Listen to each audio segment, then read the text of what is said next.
Lydia Burns, our specialty food specialist. I just like saying that phrase, right?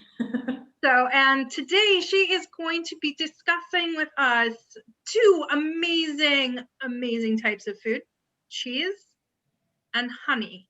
And I know she has some serious passion for both of these. So this is bound to be an exciting discussion about cheese and honey. So Lydia, please enlighten us. Yeah, well, so as you guys know who have joined before, my name's Lydia and I've been a specialty food buyer specializing in mostly for cheese shops. So cheese is really sort of my first passion, but through cheese, I've been able to learn about a lot of other specialty foods. And I think there's a lot of symbiosis between honey and cheese that a lot of people don't really think about. A lot of people have had honey served with cheese, and yeah, we know salty and sweet tends to go well together. So that's a pairing that, you know, just on its fundamental level seems to make a lot of sense. But there's a lot of other things that are analogous between the products that I think, if you go a little deeper, are part of what can really help make a really exceptional pairing and bring out some of the flavors in each of the other products that you might not taste when you taste them on their own. And the way that cheese and honey are the most similar is that they're both products from an animal or an insect. And what we end up tasting in the end in the cheese is very much a reflection of what the animal who gave us the milk ate or grazed on. The cow, the goat, the sheep. Feed plays a huge role in aromatics, but not even just aromatics, in tastes and flavors as well that you perceive on the tongue. So super important to the end flavor profile of the cheese is this grazing substance. And if you guys have ever seen multiple jars of honey, sometimes they say wildflower, maybe it says acacia, or it says buckwheat, clover, and that is indicating predominantly what the bees have selected and pollinated and created their honey from, which also in turn has a huge effect on the honey. People who are really into honey know that there's a broad spectrum of flavors as well as colors of honey. And the colors are usually going to indicate certain flavors. And they're definitely going to, you know, as we would with wine, the lighter the honey, usually the more delicate, the lighter the flavors, the darker the honey gets, the more intense it is, especially some of the really dark honeys, like that kind of have more of a molasses-like tone. Not as common in America, but now, as you know, we've definitely had this revitalization of localized farming over the last 30 years or so. You'll definitely find more unusual varieties of honey, including some of the dark ones. And I'll go over a couple of them in a bit. But so this idea that these animals both graze or browse in the, you know, in the case of bees is super important in the end result, in the end flavor. And if you've ever had, you know, a lavender honey, you usually get a slight lavender taste, or orange blossom is a pretty common one. And that can often have a nice, light, sweet, citrusy note. So, you know, there's a lot of what you're going to know about the flavor is going to be if the honey is specific enough to tell you what those bees grazed on. And there's obviously two major forms. There's like more like what we would call monofloral or like monovarietal, where maybe the bees are kept in an area where it's very predominantly lavender or something else, and that's why they get labeled that way. And then there's what would be labeled as a wildflower honey. And that's going to be a localized blend of wildflowers depending on where the honey was made. So if you made a wildflower honey in Wisconsin, it's going to taste different than a wildflower honey that you make in southern Italy, because they have different crops that grow. So those flavors are always going to be different. If it's someone who's really into their sort of terroir or their expression, they'll often give you notes and tell you at least what they think the predominant sort of varietals are that influence the flavor. But that's always something to look for with wildflower honeys. Lydia, is there like a rating system for honey, kind of like wine with color and purity and location? I mean, I know you're talking about the terroir, so that's something that is very, very translatable to wine, but like talking about their purity and things like that as well. Yeah, so with honey, it's maybe a little simpler than some other, some other ingredients that we've talked about. Although there is, like in all industries, when you get to a big enough level and people are focused on profits and not the product, there are adulterated honeys. But I think the most important thing you find in a honey is that it's labeled raw or unfiltered. That means it's natural. It doesn't necessarily mean that it's going to be thick. Crystallization occurs naturally in honey. Honey never goes bad if it crystallizes. You just heat it up in warm water. So that's the beautiful thing about it. It's one of the few like natural products that like really just doesn't really expire in any way that would be potentially hazardous to you. And it, like I said, if it crystallizes, you can revitalize it. But you always want raw, unfiltered. And if you buy your honey at a farmer's market or local like health food stores or even little specialty grocers, I guarantee you all of those honeys they sell are going to be raw, unfiltered. The only place you would encounter honey otherwise is in the grocery store. You'll see the honey bears, and there is good honey that comes in honey bears, by the way. But you have to look at the label again. But some of the more generic honey bears, they'll say ultra filtered or ultra filtration, which that you definitely don't want, or it'll say pasteurized. You don't want that either. Pasteurized is better than ultra filtered, but you really don't want either, because one of the best things about honey is how many healthy components it has. There's a ton of antioxidants. There's a lot of other amino acids and things that are really great for your health in various ways. It can be used topically as well as ingesting it. And if you pasteurize or filter it, it's filtering out the pollen, and the pollen is where the vast majority of those benefits come from. So that's really the most important thing. And it also, by filtering it and refining it, you also lose a lot of the more nuances of flavor that you would if it was unfiltered. So again, I think that makes it really easy in terms of, as long as it's raw, unfiltered, you're in a good space. And then beyond that, you kind of have to taste to figure out what you like, because it's going to be a matter of the varietals, and then the location, like where it comes from. And an interesting tidbit I think about honey that I learned, and it kind of blew my mind, but the more you think about it, it makes a lot of sense. One of the biggest issues with honeybees right now is large-scale farming that uses pesticides, because they pollinate those crops and they absorb those pesticides, which is poison, and they bring it back to the hive, and it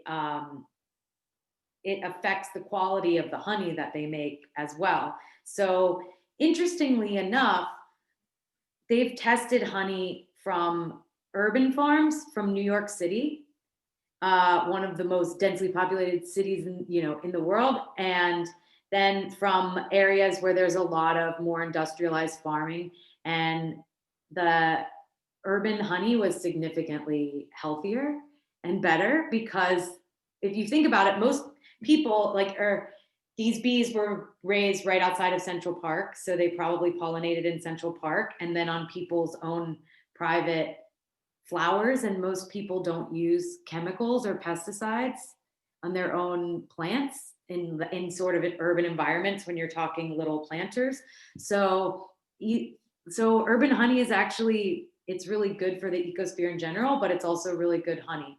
So and if you are looking to sort of ease allergies, the idea is that you have to consume honey from the area that you live in. So if you live in Chicago and have allergy problems, I recommend you find, there are Chicago beekeepers who sell honey online. I think it's Chicago Honey Co-op is a really cool program. They're on the South Side, and they sell their stuff online. So that's another thing to consider. And then, so my favorite honeys tend to be from the mountains. I first kind of fell in love with honey traveling to the Alps for cheese, but I found all these cool honeys I'd never seen elsewhere, and I would start sort of trying them and collecting them, and they really blew me away. And that's like kind of what first piqued my interest. But the Alps, similar to an urban garden, the Alps aren't used for crops, so there's no pesticides. It's all used as pastures for cows. So it's untreated land. So it's only natural. That the same reason it makes some of the best cheese in the world, it also makes some of the best honey. So I like to look for any alpine country honey, like Germany, Austria, Switzerland, Italy, Slovenia. The Balkans have some really good honeys too. Just in terms of getting some larger ranges, but there's also some really great domestic producers, and I'll go over those as well. But then in terms of the color variation and the varieties, there are over 300 or more different types of honey, essentially because you could pollinate anything. That just makes for sort of infinite blends of honey that you could create. So I won't go over all of them, but I'll go over a couple key ones and sort of like how they range in flavor and what you might experience. So the lightest ones I would consider like more of a like clover honey or an acacia honey often. And they can even range from clear to opaque and white, sort of like a creamed honey, which is quite delicious. And for a honey like that, that's really light and delicate, I find that the thing with honey and cheese that you have to be careful with is that honey is very sweet. So you never want to overdo it with the honey.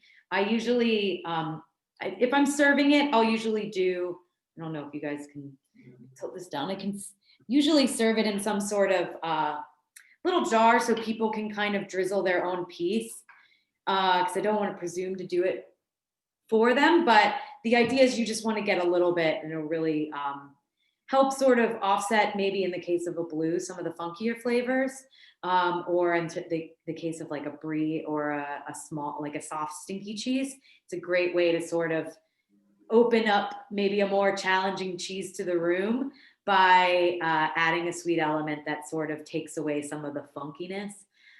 So that's like really the secret weapon. But then in terms of mixing flavors, it just sort of is a fun interactive way to explore cheese.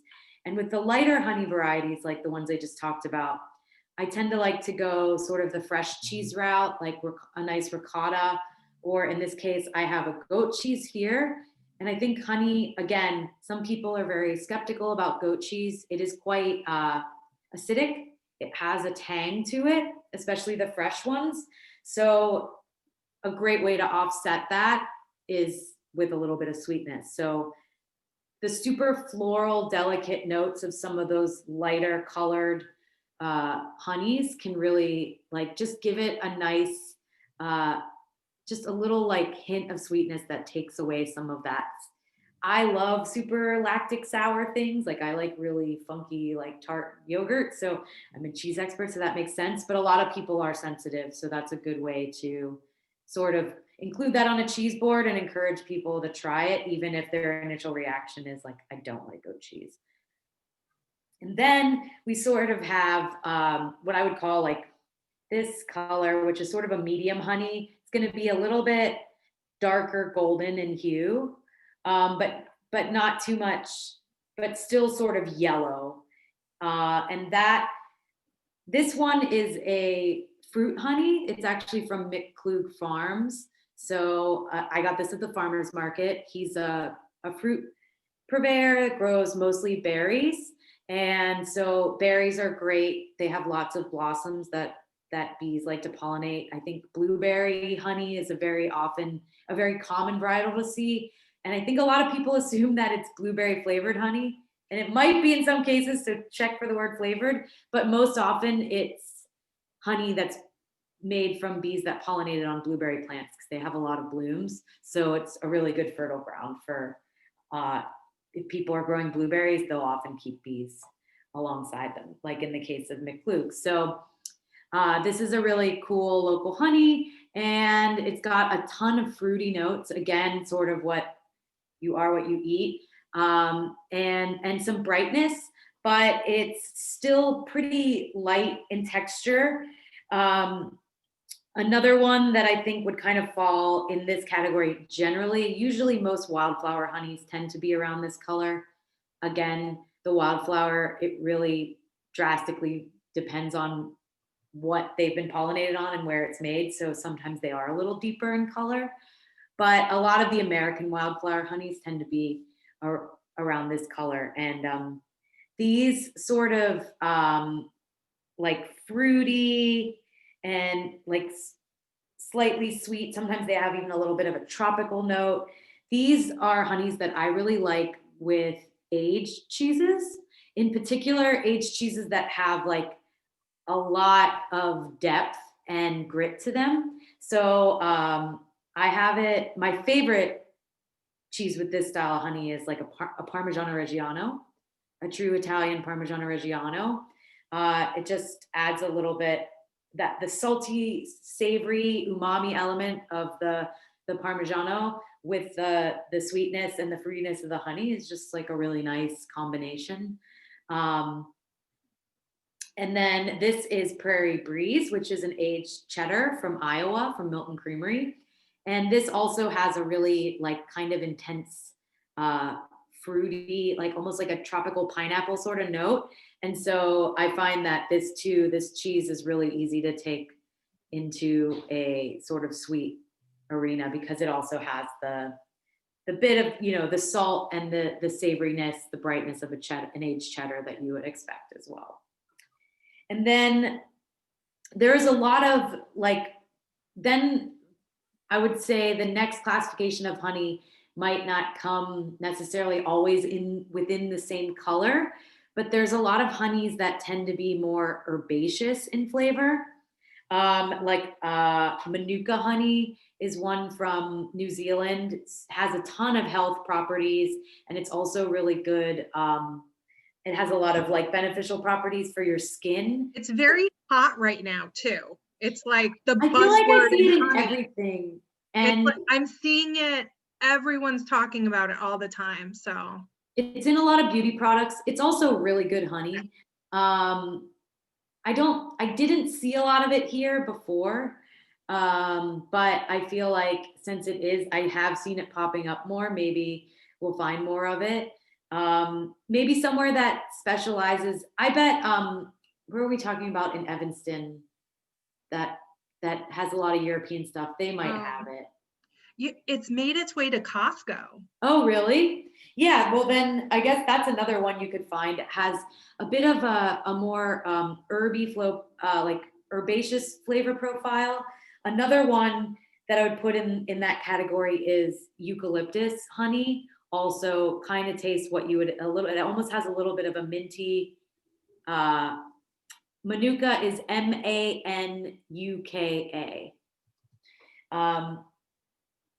And yeah, the eucalyptus, as you would imagine, has more of that sort of herbaceous, which I like. Some people tend to think those flavors taste a little more medicinal. But I think, again, with the right pairing, with the creaminess of the cheese to cut it, I think it can be quite beautiful. And with those more herbaceous honeys, I tend to like aged sheep and goat cheeses. Again, those are both animals that tend to graze, depending on the region the cheese is made in, graze on a lot of wild grasses and herbs. So they tend to also have a nice herbaceous note. So they just tend to complement each other really well. And then last, my favorite honeys for cheese, just because they're unusual and a lot of people aren't familiar with them, are these darker, kind of more amber to even dark brown molasses colored honeys.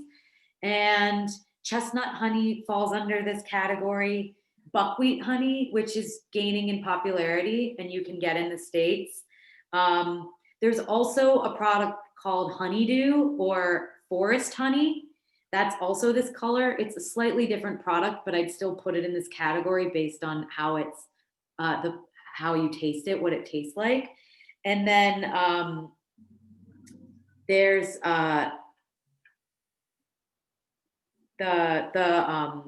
chestnut, buckwheat, and then Tupelo. Tupelo is sort of its own. It has a unique flavor, but it is a richer honey that comes from the swamps in Florida and Georgia, and is made famous by the song, and has, again, it's not usually quite as dark as some of these other honeys, but has some of a similar flavor that I think makes it set out. And these deeper colored honeys have more of a nuttiness, a little bit more of like a savoriness to them. And so that tends to lend itself well to nutty cheeses. So the first group of cheeses that I love to pair with these are Alpine cheeses, like a Comté, Gruyere, something that's going to have that nice sort of toasty, nutty flavor to complement that. And again, enough salt and other layers of flavor that the sweetness of the honey doesn't drown out the cheese.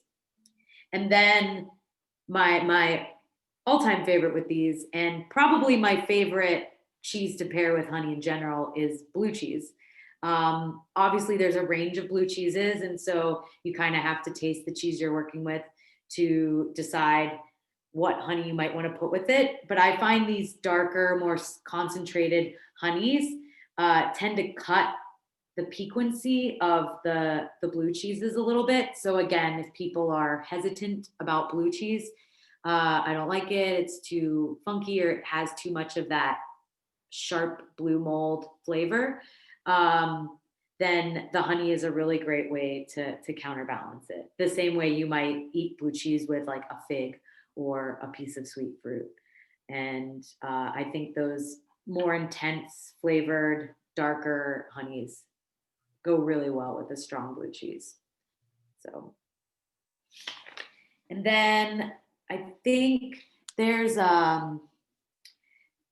there's a couple places that, these also go really well with, sorry, I forgot the, like if you had a really stinky cheese, like a soft stinky cheese, quite pungent cheese, maybe like an Epoisse or a Taleggio, honey's also a really great partner to those. And I think both the medium colored honeys as well as these darker, nuttier ones usually go particularly well with those slightly funky cheeses, soft cheeses.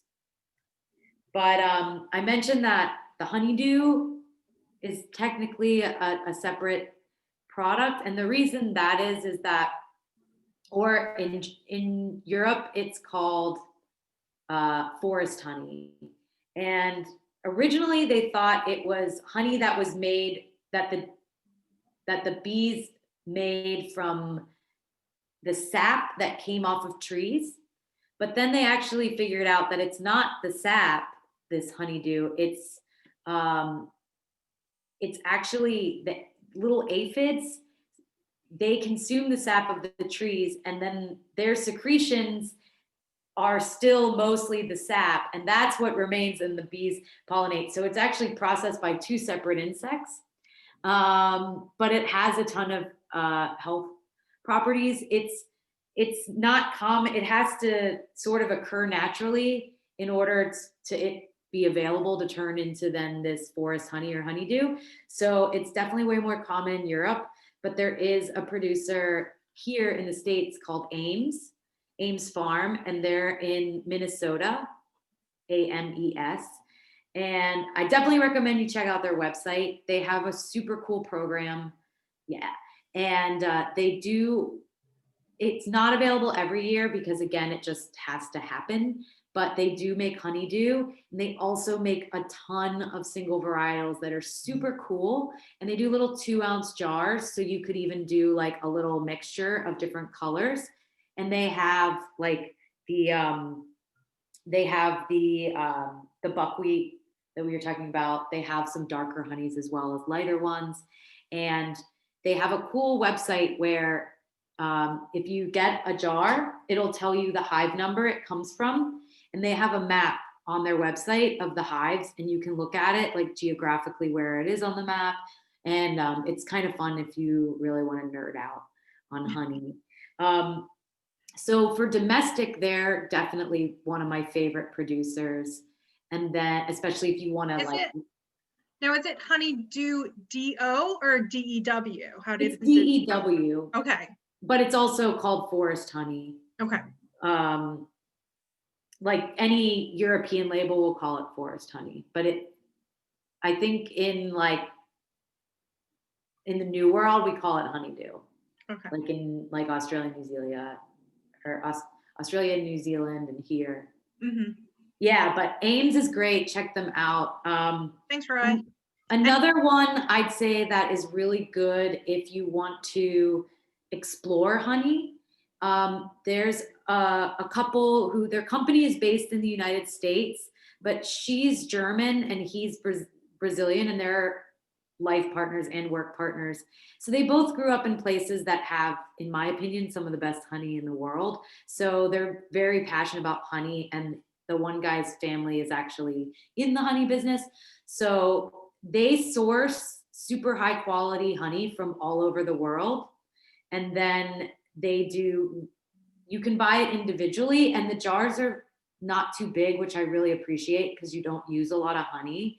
So a lot of honey comes in these huge jars, and if you want to try a lot of them, that can be tricky. So they do 4-ounce jars, and they also do tasting kits, which I highly encourage. The packaging is beautiful, and they give you all the details you would want to know about them, and they're usually a range of different varietals and different tones, and they do them by harvest. Their first harvest is a very high quality natural Brazilian honey, and then I believe their second harvest is a European harvest.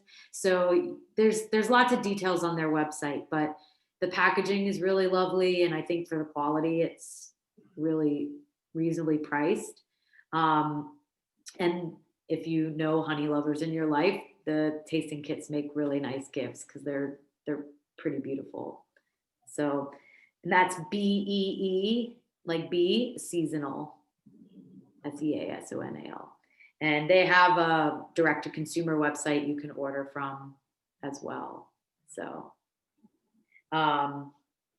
so those would be my main recommendations, or if you can find any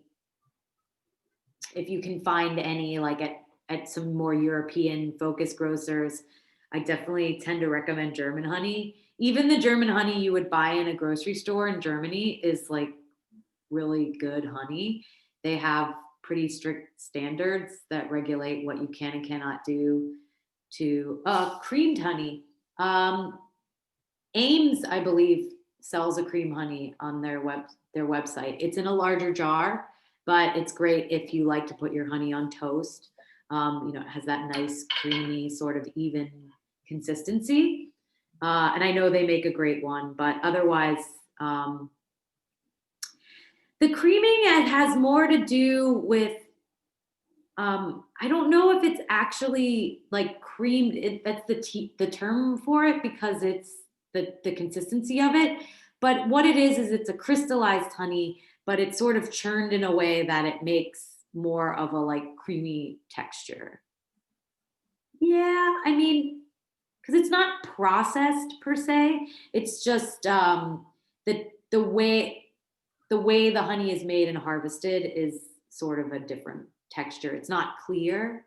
It's more compact. Again, it's crystallized, but then it's sort of whipped, maybe aerated after it crystallizes, because it has that smoother texture. You did not gesture so violently about the honey. All right, can you say a little bit more on why Manuka honey is kind of thought of as healthier and such? Well, it's not just Manuka honey. There's a lot of honeys that are healthier. Manuka honey is particularly high in antioxidants. So that's one of the reasons it's sought after. If you think about a lot of superfoods, that tends to be like goji berries are super high in antioxidants. Right. Like it's this concentrated amount of antioxidants. So it has a lot of,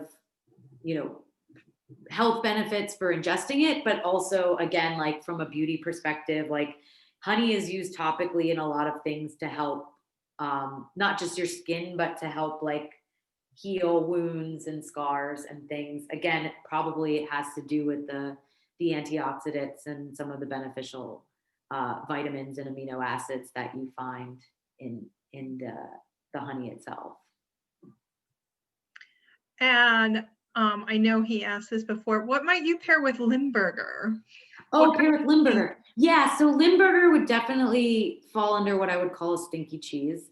Those little squidgy wash cheese. It's originally a German cheese, but then most people here are more familiar with Wisconsin Limburger, which was brought over by German immigrants, the recipe, like a lot of the cheeses made in Wisconsin.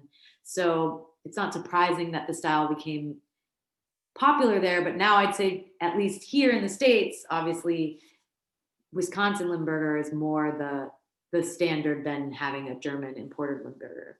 So Limburger, again, because it's funky, I think the honey actually is a really great pair for it. And I would do, because of how strong at least the Wisconsin Limburgers I've had have been, I would definitely go with the more darker, like Chestnut Honey, Tupelo Honey, or a buckwheat honey. I think Basswood's also a dark one. Like one of these darker, more intense, rich, to sort of offset that funk.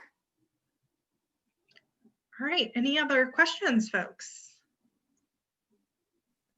Just a quick one. These honeys are all neat to use.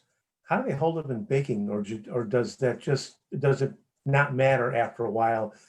I was making something just yesterday, and I substituted honey, which was fine. It gave it a nice sweet taste and moist texture. But do the different wildflower versus cream honey, do they make a difference in baking certain things like bread, sweet breads and things like that?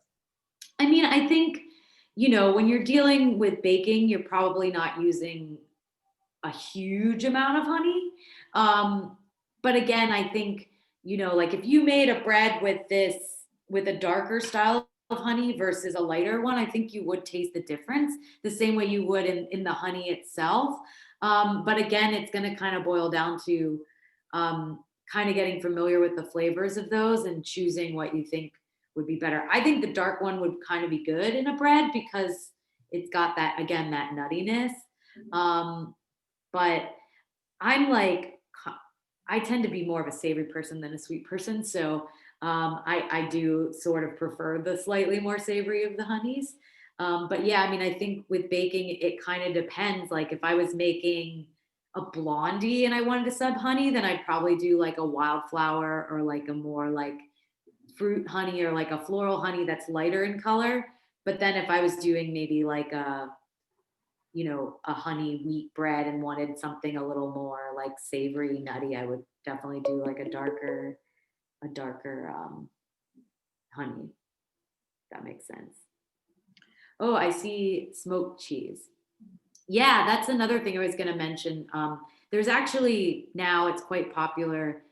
There are smoked honeys and there's also hot honeys. Oh, yeah. Both are pretty popular. Hot honey, not so good for cheese because the heat it's good on pizza. Yeah, it's great in that environment. But like for plate cheese, it can be a little overwhelming, and so can the smoked honey. But I think a smoked cheese would be good with honey because I find the smoke flavor quite intense. So having something a little sweet to offset it, I think would be quite nice. And with that, I would definitely go with the lighter, fruity, more floral honeys. That sounds really good, actually. Yeah, I think that would be good. Yeah. All right. Anything else, folks? Okay, well, thank you so much, Lydia. Yeah, This my was pleasure. great, and I know people are now going to go out hunting for new and unusual honeys, and they've got a Yeah. couple of websites to check out that should be very, very interesting. And yes, if you want to do more with honey, I recommend to doing a honey tasting and being able to like line them up and taste them, you know, next to each other. It's Yeah. really fascinating how much honeys can really, really vary. So anything else you'd like to say before we depart? No, that's all. I hope you guys have a great rest of your week. Yeah. Okay. Thank you, everyone. We will not have a taste talk tomorrow, but we will be back on Thursday to make a hot toddy together with John for Thirsty Thursday. And if anyone is interested, there's still spaces available in the Bouche de Noël baking class that will be happening on December 19th. Just reach out at taste@nl.edu for more information on that as well. So thank you, everyone. Have a fabulous evening. Bye. Thank you. Very interesting. Learned a lot. Good. Thank you.